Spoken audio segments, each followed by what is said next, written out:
Let's begin this session by ingathering ourselves with a focus on the mantra or an on our breath.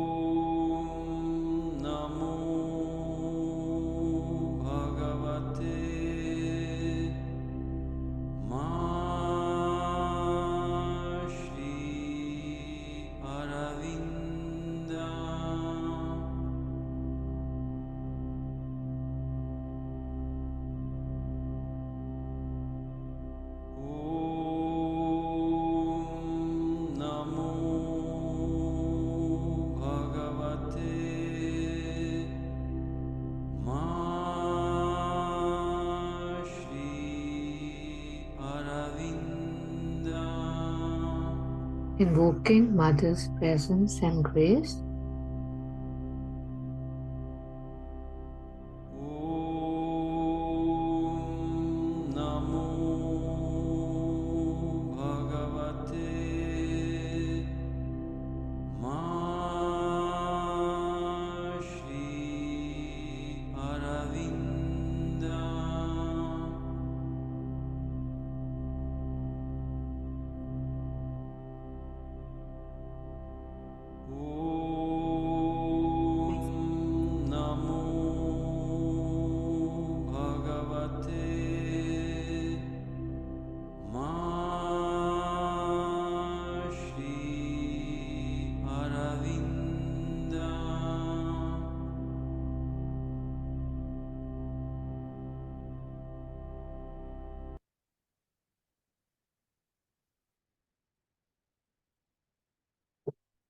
So as we know that we are going through the passages of the Sunlit path, so I will screen share again and we can begin.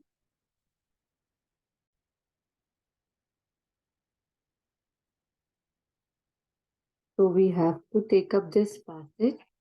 True surrender enlarges you. So if anybody is willing, they can unmute and maybe we can read the first part. Yeah, Taru. Good evening. Good evening, Sardaji. Yes, please. Yeah, I'll read. Yes, please. Thank you.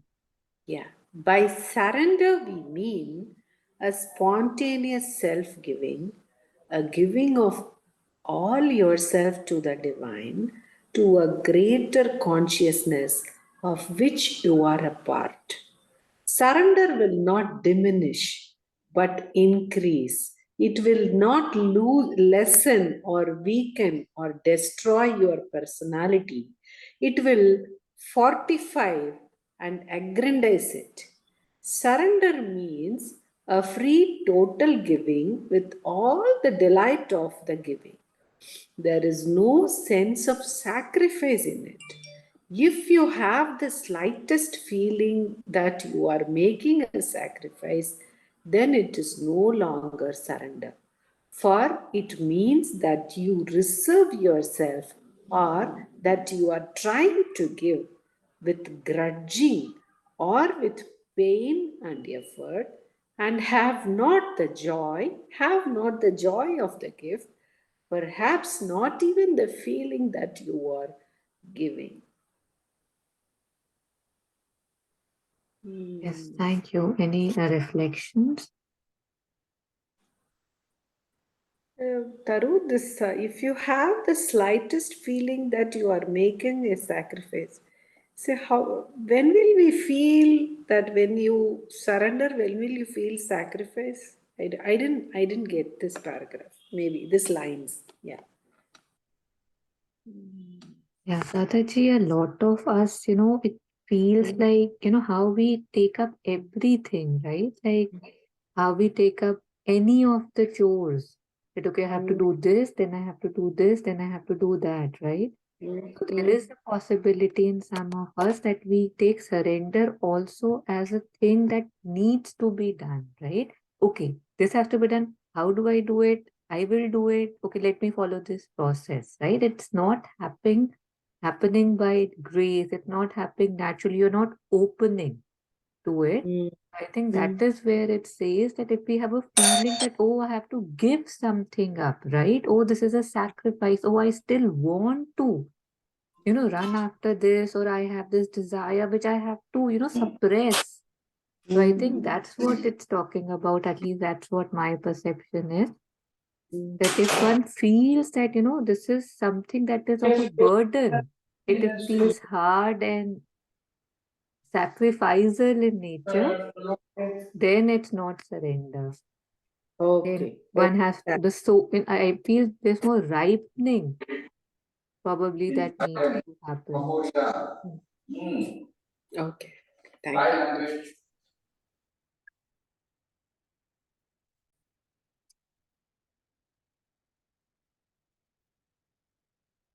So just taking it up again, just line by line. So firstly, just the title, right? True surrender enlarges you. Again, there is this belief, or this could be one of the thoughts, that if I surrender, I don't remain, right? Like, what about me? What about me? So, here I think to even confront that, to acknowledge that, it says that true surrender enlarges you, that you will not say, how we say that when the river merges into the ocean, with that longing, with that thing that since it has been born, it has lived with this aim that I have to merge with the ocean. And when it merges with the ocean, in one way, we feel that, the river is no more. So we can feel that it's gone. And in another way of looking, it is that now it is the ocean. So just the title, that true surrender enlarges you. You don't diminish, you don't finish, you become more. So by surrender, we mean a spontaneous self-giving, a giving of all yourself to the divine, to a greater consciousness of which you are a part.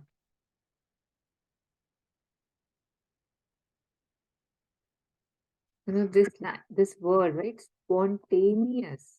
So if it's spontaneous, actually these passages don't need to be there, because for the one who does, he doesn't need to know. And yet, because we ask, we are curious, so Mother has given this. So, a spontaneous self giving, a giving of all yourself to the divine, to a greater consciousness of which you are a part. Right? Again, very important that we are already part of it. We are giving. So, a drop is merging in the ocean, and the drop came from the ocean. So, again, it's spontaneous self giving back to the soul. Surrender will not diminish but increase. It will not lessen or weaken or destroy your personality. It will fortify and aggrandize it. Again, we have already, briefly touched upon it. It's not that I finish, it's I expand. Surrender means a free, total giving with all the delight of the giving. Again, this is something that one learns slowly, right? Because somewhere in a false perception, we believe that when I receive, it's then that I become more, it's then that I get. Because the whole economy of our beings, our whole society is about grasping, it's about achieving, it's about, if I get this, then I can get that, then I can make this, and then something would happen, that carrot on the stick, or the promise that is always there. And as we, I don't know, as grace flows and we see things for what they are, which is a bit difficult in itself, we see that giving is what really gives us something. Receiving, grasping, I don't know, it just makes us more wanting for more. It leaves us more desirous. So I think this is the delight that they are talking about, that when one gives. So surrender means a free, total giving with all the delight of the giving. This is something that we have to experience for ourselves, because otherwise it sounds weird, right? That how will I, did I give and the giving delights me? But that's not the case. It's like, I don't know, there's so much delight in the whole self giving process. There is no sense of sacrifice in it. Sacrifices that I wanted to hold on, and yet because I know it's good for me, I'm doing it.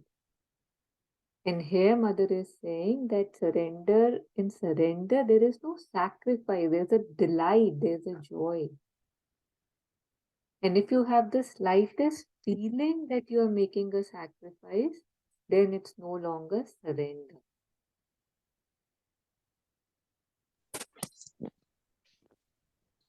Can I Yes, say ma'am. something? Yeah, I mean, here I feel there is a little bit complicated, because definitely mother uses the word true surrender, and true surrender is something which is, which comes with practice. I feel it comes as you grow in consciousness. So, for example, with myself, at this stage, I feel that even though it is, because this whole Aurobindo mother's yoga is about making an effort to an extent that it becomes effortless.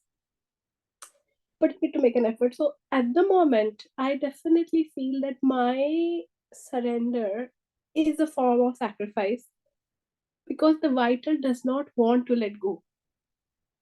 And for example, smallest thing, that I'm not, like I've determined to wake up at 8 to 7:30 in the morning, or 7 o'clock, because I'm not an early riser. But there are 3 days when I don't really want to wake up because it's so cold here. And, but I still do, because, I just say, Mother, even this feeling that I don't want to do it, I surrender it to you. So it does become, I feel for myself, definitely not speaking about anybody, I definitely feel that in the beginning of your process, it seems like a sacrifice, and it will seem like a sacrifice till a stage comes when it becomes effortless, and then you really understand the meaning of true surrender, because there's delight in it. There's still, the vital has transformed, but I just feel to be mindful that it is a process as well. I don't know what others feel about it.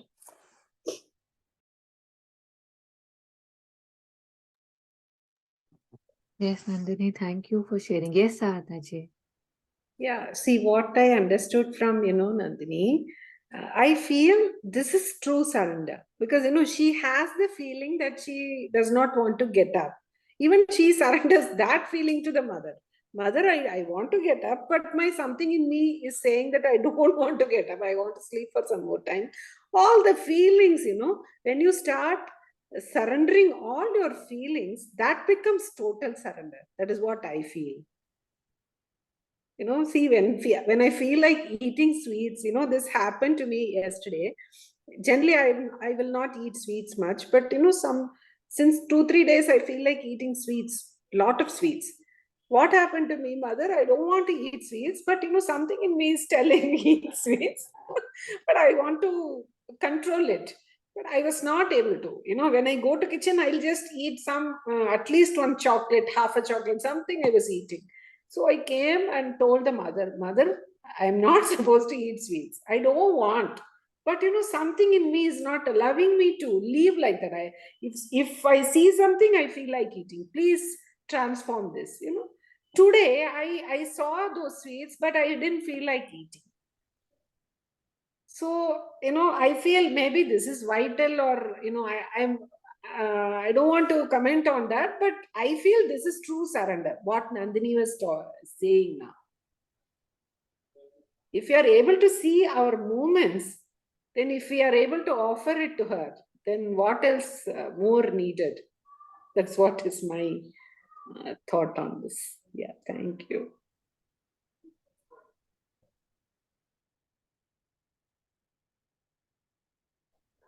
Hi, this is Saurabh. Can we also say that way, like before we do a surrender, there is a prerequisite, and the prerequisite is the belief. For example, some of you are in talks with mother. So because you believe in mother, that's the reason you are able to surrender. Can we also say like that?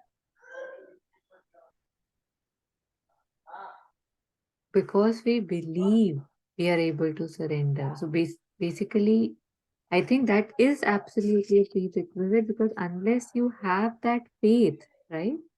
I don't know whether this is Mhm. surrender or not, but whatever offering, I mean, I would call these movements that I see in myself and which we were talking about, because somehow I feel that surrender is something that I don't know, I probably would not have the authority or the capacity to speak about it. And just like truth, they say that you cannot understand, you cannot define truth, you cannot recognize truth, but you can see the false.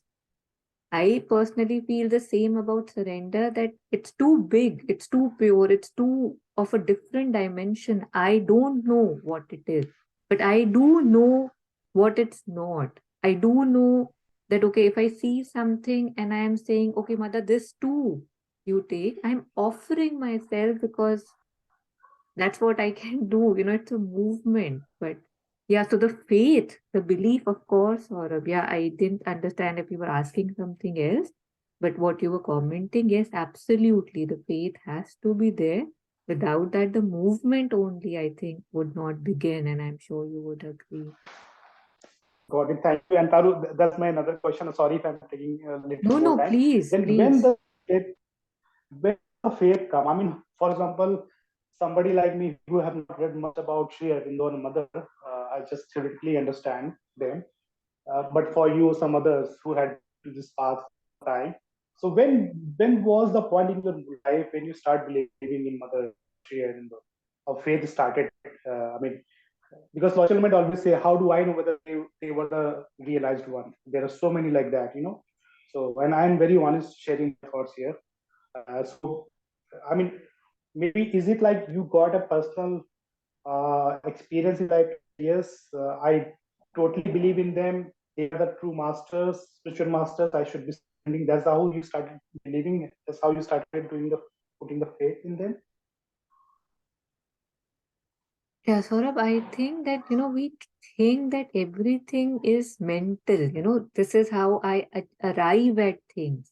And there is so much in me which is not just, okay, A leads to B and B leads to C and 2 plus 2 is 4, right? Like there are things which are beyond these mental calculations. So, say like a child, how they believe in, you know, his or her mother, his or her father, his family. There is the faith, right? That feeling of protection, of taken care of. In most cases, there is that faith, right? That I am being taken care of. A child doesn't need to worry whether, where his next meal will come from, what will he eat, how will his, I don't know, finances be taken care of. He just knows that, our mother is there, she will take care. So different stories for all of us. And yet since we are born, that attitude of faith, that affinity towards faith, love, devotion is in us. We replace it because, the world says that, no, no, what are you doing? Go, run after this. That will give you that will give you this. So it gets replaced, or we get diverted. But we all inherently, and it's not about mother, it's not about Sri Aurobindo, it's not about say somebody is a Ram Bhakt, a Krishna Bhakt. It's just this thing that, there's something bigger than me. And I do feel that, I mean, I could logically try to define or undefine things. I can do whatever dances I want to do. We are all welcome. And yet we know, when somebody passes on, we feel them, we know they are there. It's not something I can logically explain that, no, no, that essence I'm feeling, the vital I'm feeling, the psychic. It's just what will I get going into that domain, right? So if I just sit with myself calmly. I feel something is bigger than me. There are bigger things at play. And knowing my limited self, I just go down to it. Yes, you've Thank you, unmuted, Taru. please. Yeah. And maybe the last, sorry, the last one. Suppose when you surrender, as you rightly said, yes, there is a supreme power. You can call him Ram or any other spiritual master. There is a time when you feel no, even though you're putting the japa or doing your BT code, there is a still a feeling. No, I don't even know whether they are listening or not. You feel anxious. My voice here, or sometimes I have to be pray in a day so that my voice is heard. The feeling says there's a lot of people there in the queue. That also feeling sometimes comes.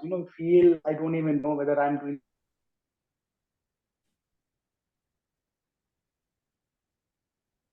Yeah, your voice stopped, but I think you've asked your question. I think the only thing, Saurabh, I have to say is like, I don't know, do you have children or I don't know your age group or.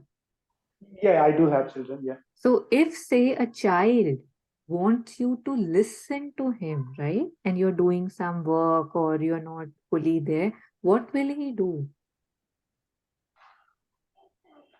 They will try to take my attention to their work by some way. Yeah, he'll shout, he could scream, he Yeah, could jump on you. It's not, if you say, okay, just give me 2 minutes. If he's patient, he might give you 2 minutes. And again, he'll be saying, no, first you listen to me, right? right. So if I feel that mother is not listening to me, the divine is not listening to me, then the onus is on me that let me shout more, let me ask for attention more, right? If there is this doubt. So it's nothing like as a parent, you're not doing something wrong. But if a child wants more attention, you're already doing everything for him, right? Without any need for attention from his end. And yet, if he feels the need to have your attention, he will make sure he gets it from you by whatever ways. Yeah, I think I got my answer. Thank you so much, Taru. Thank you, Saurabh. Thank you. Thank you. Yes, Nandini, please. Yeah, like this is the question that sort of asked that like that how do we know that Shribindo and Mother were the really realized ones, and how did one develop the faith in the divine? And that's something that really comes up in the discussions a lot many times even here. And one of a very good answer that I got from one of my friends who's a Buddhist. And their idea of divine, if you begin with, I think, and Shurbindo mother says it, like mother says that you cannot really understand surrender till the time your mind is quiet and heart is open. So the first thing is I feel that if we are just beginning, then you don't have to find the divine outside. In fact, divine is not outside of us. Whether it's Krishna or Ram, it's just the mental formation that we have given. But in your own heart, I feel, like if we just begin by believing that we are the product of divine is in us, and the journey is to become that, and just trying to be in your highest sense. Because till the time we don't reach that, our faith, even when I am in my lower sense of consciousness, when I am not in touch with my divine consciousness, I get the thoughts like, am I really sure mother is the divine? I still do get it. Even though every morning I go and speak to mother, because I have lost the sense with my own divine self. And that is why in Buddhism, they just believe that you are the Buddha. You have the potentiality to become the Buddha, and the journey is to become a Buddha yourself, because there is nothing outside. And I think once you start unlocking that key, your faith automatically develops, whether you will understand who for you is the personification of divine. Like with the Ramakrishnan, he knew that he wants to hail divine in the form of Mother Kali. Or and like Tulsinas knew that he, if Ram is the personification of divine, but that cannot happen till the time we find the divine presence within ourselves. So I mean, that's something that has really helped me in the beginning as well, to quieten my mind, first of all, because it's all questioning happening here, what Taru also said. It's all intellect telling you this, that, and you cannot read. Divine consciousness is not in the mind, it is in the heart. It's a very good servant, our mind, but the ruler is the heart, is the divine consciousness. So I feel like that as well, to begin with ourselves and then to extend it outwards, it sometimes help as well. Thank you so much, Nandini. I mean, as I think Taru also said, the onus lies on us. If we are not heard, yes, it definitely means divine wants us to go further. We to create our craving more for him or her, the divine. Certainly, thank you so much for sharing.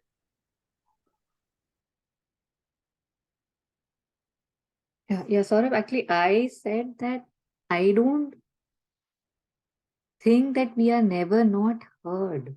But if I believe I need to be heard, I have to make more effort, right? Say, if a child is saying something, it's not that he's not being taken care of, right? You are, as a parent, taking care of almost everything.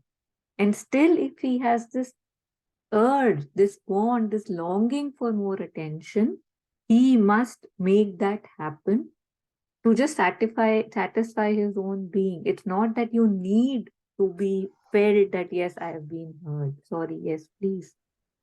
Got it. Got it. Yeah. Thank you. And about this thing about seeking more, this that if I am lost and if I am on different, if I am on unknown paths, uncharted territories or wherever, I won't say that first get me someone who knows everything about this area.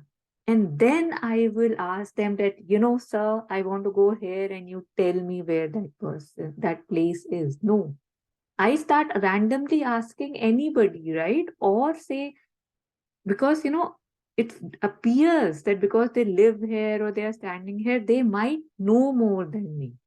Or say a business or something, again just trying to put logically, because you were using logical things, that if I don't know anything and somebody has been running this business or somebody is knowledgeable about something, they might not be an avatar or anybody, but just knowing that they do know more than me or they appear to know more than me usually is good enough for us to start asking, right? To start probing that maybe I get some insight, maybe I can see the way.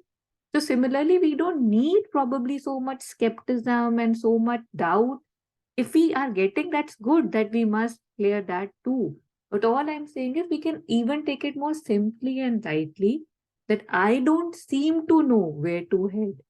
And they are saying that to head there. Okay, let me head there and see. It can be that simple too. It might not, be okay for some.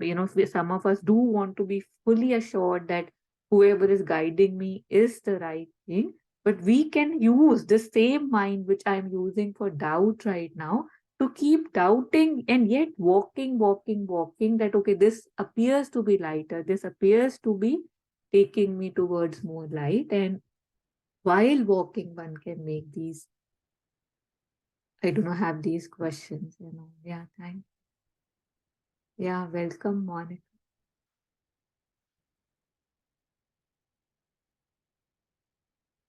So we have just started reading this passage. We have read the first paragraph of True Surrender Enlarges You.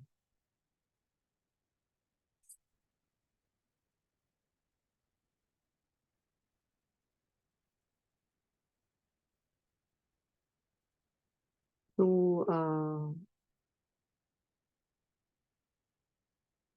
we just covered this, that if you have the slightest feeling that you're making a sacrifice, then it is no longer surrender.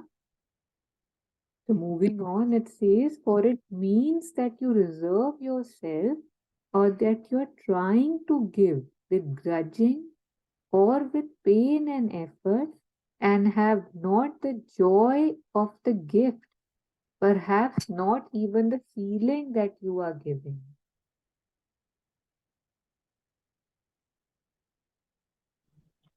I think it feels to me that all the time we are surrendered, just like all the time we are doing a japa continuously, in our mind something or the other is going on.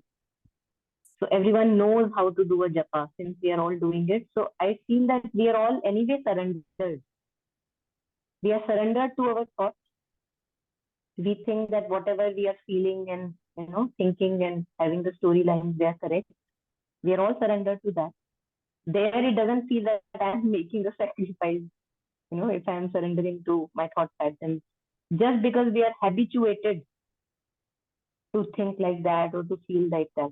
So now if we see that, is that benefiting me? Is that kind of a surrender which I have been unconditionally believing in my thought patterns, feeling patterns, storylines. I've been surrendered. Now, is that benefiting me? Where has it gotten me today? Has it purified me? Or is it making me more poisonous? Then I can, what you were sharing, then I can, with my discernment, I can change and be surrendered towards something higher, which I know brings more contentment and peace in me, rather than being a slave to what I have been habituated to being a slave to. So we are all surrendered. Nobody can say, I don't know how to surrender. But most often we are surrendered to our own ideas about life. That I know, and this is how it should work. I know that person. I know how things have to move. So if just this I know can be surrendered, I think that really opens up something. If I can just let go of this I know. It opens up a lot of things, yeah. And it's a beautiful journey from I know to I don't know. First I don't know, and I think I do so much to know. And then I see that all this knowing is not taking me anywhere. And then again, the return happens or a new journey begins. The new dawning comes that whatever I know doesn't seem to be, giving me anything that I have been really wanting, anything permanent, anything. And then I don't know. I think this also, the topic itself, that true surrender enlarges you. I don't know if you've already touched upon that since I joined late. So, usually we are always involved and engaged in thoughts which are very narrowing, constricting, disempowering. While if we are truly in a state of, ease within, or maybe surrendered at a right place, one can say, in other words, then it actually expands you. We all have felt that expansion. In glimpses, it comes and goes, but we all have felt it. So I think that is one of the tools, or kind of a trick or a signal to know that whether I am in a good state or a poisonous state. That if whatever thoughts I am engaging in, whatever state of being I am engaging in, is that enlarging me, empowering me, or is it disempowering me and constricting me? So that could be one of the ways to again reorient ourselves. That if I find myself suddenly get conscious, and if I see that, I'm feeling so constricted, narrow, and whatever I am thinking, it's making me more narrower and narrower. So then suddenly maybe read something, Mother Aurobindo or anything that, or maybe go out in nature and, connect with somebody, engage in such kind of a conversation, which suddenly has an enlarged effect. So that also really affects health.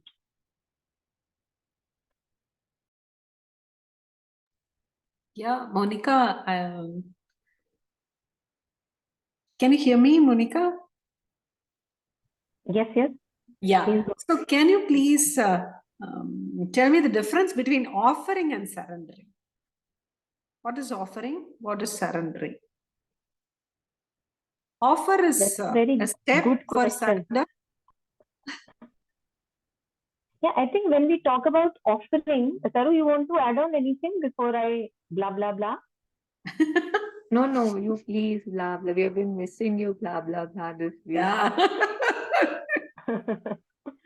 So I actually never thought about this. I'm glad that you asked this question. We can think about it and maybe talk together. So I feel that offering is like in bits and pieces. It's the crux of the matter, I feel, remains the same. Surrender is also like, I would say surrender is more like opening up our pores to the grey. Usually the pores are blocked with our resistances. So we are now opening up. It's an act of opening up. So shedding all the resistances and just being a fully like a flower, you're opening up to grace which is ever present. So that can be called surrender. I don't know, I'm just wondering with you. And offering would be like, whenever we become conscious in this process of becoming conscious, whenever we become conscious that, oh, this is something in me which is, for example, beautiful. Or this is something in me which is like a shadow, like a burden. So you pick it out, like mother says, you pick it out with a forceps, and you show it to light. You give it to the mother. Mother, this belongs to you. Mother, this belongs to you. Mother, this belongs to you. So on the other hand, if I look at surrender, there also I'm doing the same thing. Mother, I belong to you, but I'm as if I'm opening myself up. Here also I'm opening myself up, but it feels like it's a very active process. But you cannot say that surrender is not an active process. That's also an active process, because I'm actually opening, making myself totally open. So I don't know where to make the distinction. Maybe some other masters may know how to make the distinction, but I see that, yeah, there's a lot of similarity. But both helps. Even offering helps to surrender ourselves more. Yeah. We see that both help, because see, surrender, when do we surrender? Usually we surrender when I know that, oh, I feel helpless. Yes. Very true. Yeah. Things are out of my control. So far it was under my control. Now I don't know what to make sense of things, how to make sense of life. So I open myself, I accept whatever you give me. I open myself to whatever is the happening of life, and I try to do the best possible. So that is, you've surrendered. That's what we say. In each moment we can do. Now, what's happening in offering is that, again, I am getting rid of my content. And again, because we are burdened with our content, this is good about me, this is bad about me, we are burdened with all that. So in offering also, I am actually getting rid of my content. I'm saying, oh, this also belongs to you, that also belongs to you. So either good or bad, I offer this to you, this belongs to you. In surrender also, I'm doing the same thing, and both are helping. So whether I call remember and surrender, or whether I call remember and offer, beautiful. I think in the crux, it would be the same thing. But again, these things are, very enlarged and complicated, and we have our own way of simplifying them. So if you look at, mother's words, she talks about the clear distinction. She talks about the distinction between consecrating and surrendering, for example, and offering. She talks about that. I remember she has given somewhere. So maybe that would open up something for us. Okay. For me, I feel like I'll go back to what I said in the beginning about what Tam said as well, that the word surrender is so huge and magnanimous. It's so big that I just can't grapple with it, right? Because when I think of surrender, there's a very beautiful talk I was listening by Alok Satat Smaran or Samarpan, and where he was talking about that surrender is, once you do surrender, once we learn, it's a practice again. Yoga is a practice, it doesn't come in one day, but once we do that, there's no difference between you and the divine, because you have merged with him. There is no questioning. For me, like how I understand it, that once I truly know the value of surrender, whatever his command is a wonderful. I learn, like mother says, may this year makes us smile in all the circumstances. So that will only come with surrender, which I am not. I know I right now I'm at least not able to do, because even one small thing that doesn't happen according to how I want, I get really shaken up. My peace doesn't sustain. And but what I try to do, and which helps, is, like I said, I just offer it to her. I said, okay, I didn't like it. I argued. I lied today. I did that. I know I promised you last week that I won't do it. I still did it. And I might do it next week as well. But I'm offering all this to you because I can't even do it with my effort. I cannot even take one step with my own effort. So you do it for me. I make it very simple for myself, that that I even offer that. So I very much resonated with Taru, that I cannot grapple what surrender is because I've not experienced it. What I have experienced is just offering everything.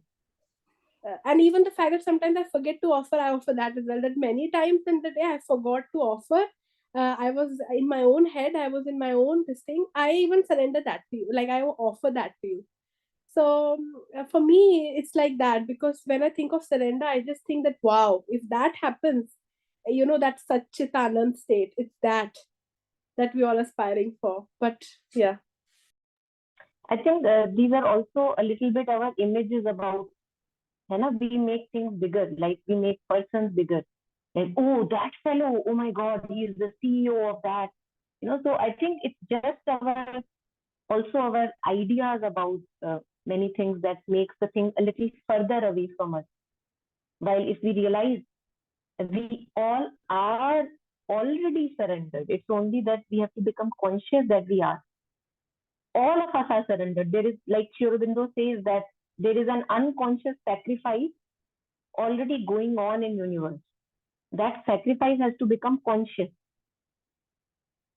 And Aurobindo talks about that unconsciously everything is just belonging to the divine, and you cannot. That's why we cannot possess people. That's why we cannot, no matter how hard we try to grapple up with a relationship, that, oh, I love you, I want to possess you. You can't, because everything is offered up to the higher. Name, fame, money, respect, power, everything. You can't grasp it, no matter how hard we try, because the unconscious sacrifice is going on. Now, when we become like a journey of consciousness starts, then Mother says you can consciously collaborate in this sacrifice. So consciously we say that, oh, now I know that nothing belongs to me, and everything, as Ishavasya Upanishad, that everything is for the delight of that one who is there. Everything is for the inhabitation of Lord, nothing else. There is no other purpose. So फिर हमारा अपना तो कुछ है नहीं ना, like there is nothing I can grasp onto and say that, oh, this is me, this is mine. So that's where our journey in consciousness becomes. But these are, these words appear very big, but they are all within our being. We don't have to say that, oh my God, surrender is a very big term. It's yeah, absolute surrender, of course, but we are not talking of absolute surrender here. We are talking of moment by moment thing that which is in my reach.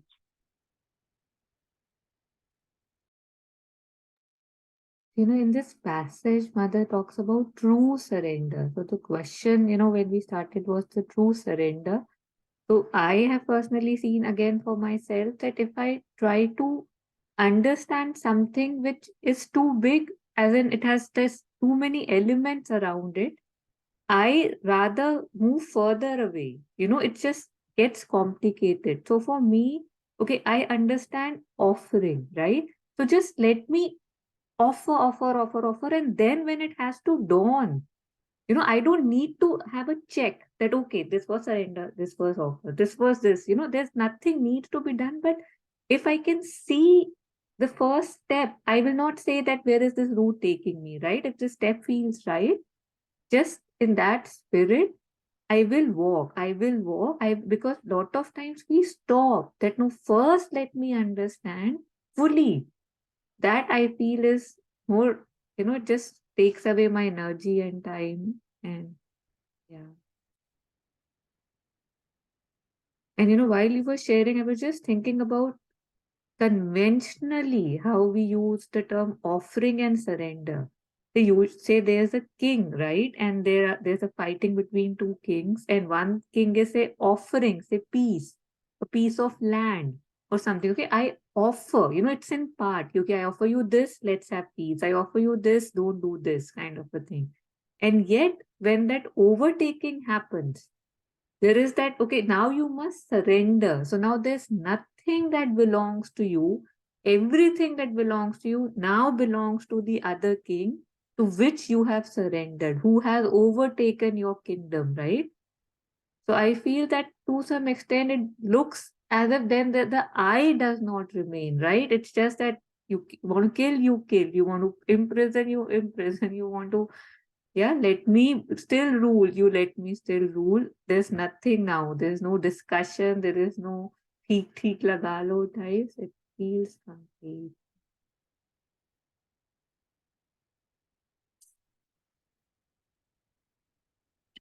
So there is this thing, an incarnate word, like you said, Mother has spoken about, the difference, the consecration, surrender offering. So we can maybe go through it once. And this one, sorry. What is the difference between surrender and offering? And then we can go to the other one. Sadaji, would you like to read it? Yeah, Taru, I'll read. Yeah. What is the difference between surrender and offering? The two words are almost synonymous. I make the offering of myself and I surrender myself.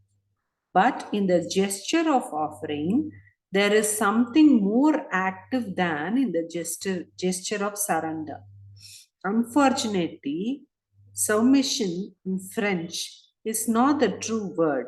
In English, we use surrender. Between the words surrender and offering, there is hardly any difference. Beautiful, thank you, Taro. But the French word submission gives the impression of something more passive. You accept, while offering is a giving, a voluntary giving. What is the exact meaning of the word consecration? Consecration generally has a more mystical sense, but this is not absolute. A total consecration signifies a total giving of oneself. Hence, it is the equivalent of the word surrender, not of the word submission, which always gives the impression that one accepts passively. You feel a flame in the word consecration, a flame even greater than in the word offering. To consecrate oneself is to give oneself to an action. Hence, in the yogic sense, it is to give oneself to some divine work with the idea of accomplishing the divine work. When the resolution has been taken, when you have decided the whole of your life shall be given to the divine, you have still at every moment to remember it and carry it out in all the details of your existence. You must feel at every step that you belong to the divine. You must have the constant experience that in whatever you think or do, it is always divine. It is always the divine consciousness that is acting through you. You have no longer anything that you can call your own. You feel everything as coming from the divine, and you have to offer it back to its source. When you can realize that, then even the smallest thing to which you do not usually pay much attention or care ceases to be trivial and insignificant. It becomes full of meaning, and it opens up a vast horizon beyond.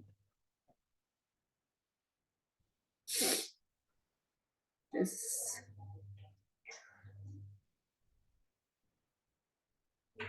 So beautiful answer to the question. Yes. Thank you.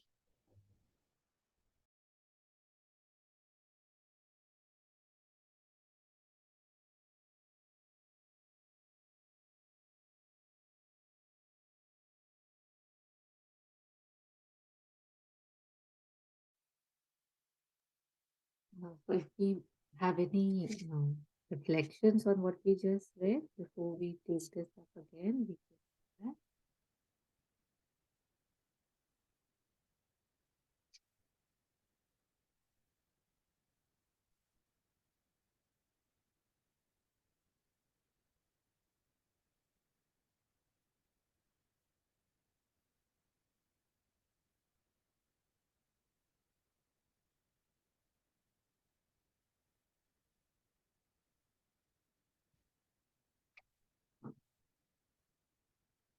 Okay, so it was that for it means that you reserve yourself or that you are trying to give with grudging or with pain and effort and have not the joy of the gift, perhaps not even the feeling that you are giving. When you do anything with the sense of compression of your being, be sure that you are doing it in the wrong way. Again, this again, Monica was just pointing at this that how it said that the surrender enlarges you, true surrender enlarges you. We feel in our being, right? Like if we just close our eyes right now and we just feel that, oh my God, the world is a horrible place, or there's just so much pain, there's just so much suffering, there's so much helplessness. What do I do? The feeling that I get inside of me. And if I just feel that, no matter what's going on, there is a greater purpose. The mother is taking care of everything. There's a reason why everything is happening. I am taken care of.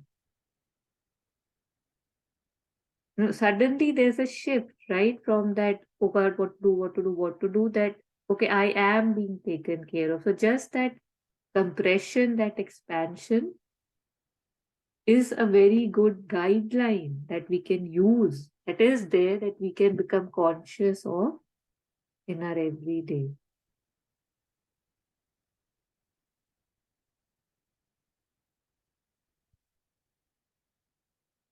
Yeah, Monica. We were talking about consecration. My internet is a little bit unstable, comes and goes.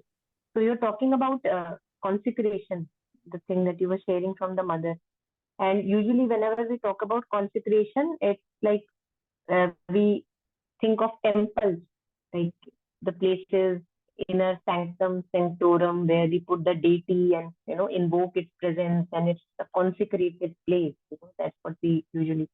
So same thing for our own selves, because the being that has been gifted to us is a, and Sri Aurobindo says in the book, The Mother, the little book, The Mother, he says that if you have to keep the temple clean, if you wish to install there a living divine presence. So when I think two words go together, whenever I think of consecration, for me, it is also purifying aspect, that I have to continuously work on purifying myself. And that is what we are all doing. We are conscious, becoming conscious of our thoughts, feelings, whatever is ill will, whatever is poisonous, we are rejecting, we are not entertaining, and then making the place like a little sacred and holy so that the divine can dwell. Because how would we invite the divine in inhabitable conditions? So whenever we talk about consecration of our own self also, that is making ourselves more and more purer as and when we grow in consciousness. And that's what we are all at. We can't say that we don't know what that is. So again, labels are other things that we are already at it, all of us.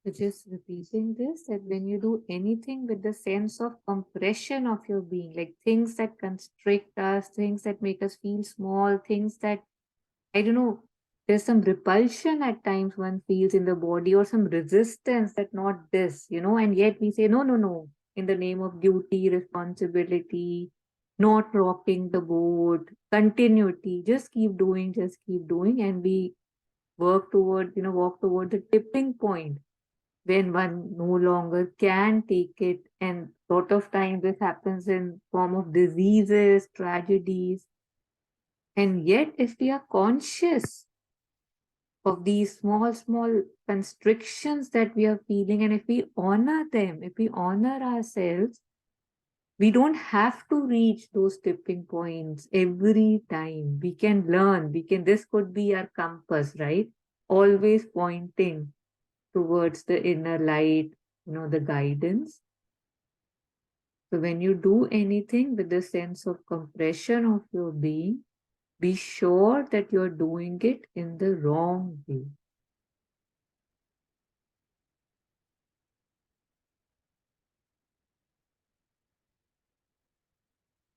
Um, yeah. And this coming line is also beautiful. True surrender enlarges you. It increases your capacity. It gives you a greater measure in quality and in quantity, which you could not have had by yourself. I think this is something which all of us have experienced. I can guarantee that. In glimpses, we have all experienced. When we have crossed our own thresholds, our own limits, and later on, when we look back at something, then we say we can't believe that. Oh, was it I who did that? Because something else takes over and we get enlarged and our capacity increases.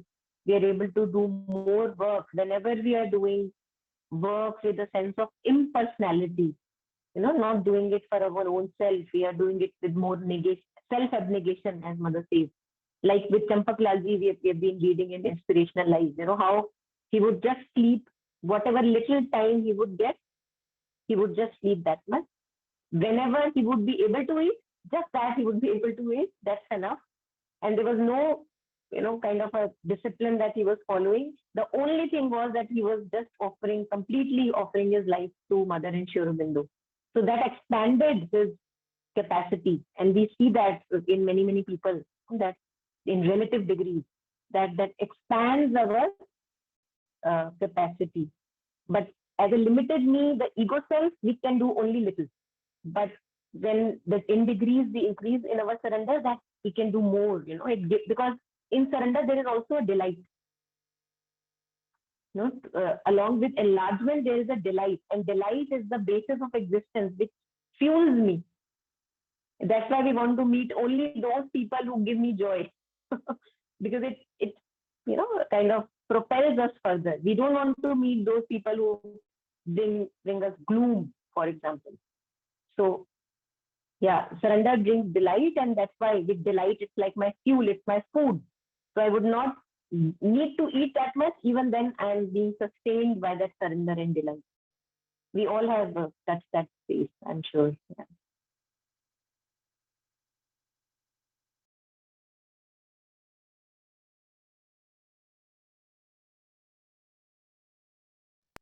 Yeah, tell me if you want to leave, you can leave, and I would also leave. Actually, I had So to I think go this is somewhere enough. at 9, yeah, and this is such a Yeah, huge thing that, yeah. So, yes, we can continue later. I mean, there is no end to discussion. And anyway, we have the mother with us all the time. So words have no meaning anyway. So yeah, so maybe we can just, 1 hour is enough. anybody can just read this thing and we can take it up next week so that, because we didn't read this second aspect, if you want to, before we end. I can read it. Yes, please. Thank True surrender enlarges you. It increases your capacity. It gives you a greater measure in life and in quantity which you could not have had by yourself. This new greater measure of quality and quantity is different from anything you could attain before. You enter into another world, into a wideness which you could not have entered if you did not surrender. It is as when a drop of water falls into the sea. If it is kept there, its separate identity, it would remain a little drop of water and nothing more. A little drop crushed by all the immensity around because it has not surrendered. But surrendering, it unites with the sea and participates in the nature and the power and vastness of the whole sea.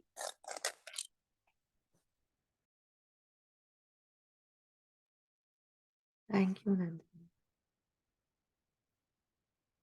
So I think it again falls back to, the title of the passage, that true surrender enlarges you. Because there is this apprehension that if I, bow down my head, if I merge, I would not remain. And yet, again and again, each line showing us that that's not, those are just things, excuses, doubts that don't have a base.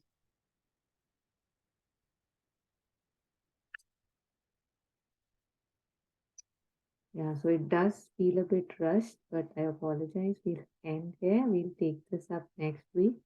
And before we end, just taking last few minutes to just thank Grace for the opportunity to be able to be in this Sangat in which we can, appreciate, recognize, reflect on the words of mystics and masters, and praying, just beyond myself, my family, praying for the wellness, peace, and happiness for everyone. May everyone be truly happy, truly at peace, and truly well.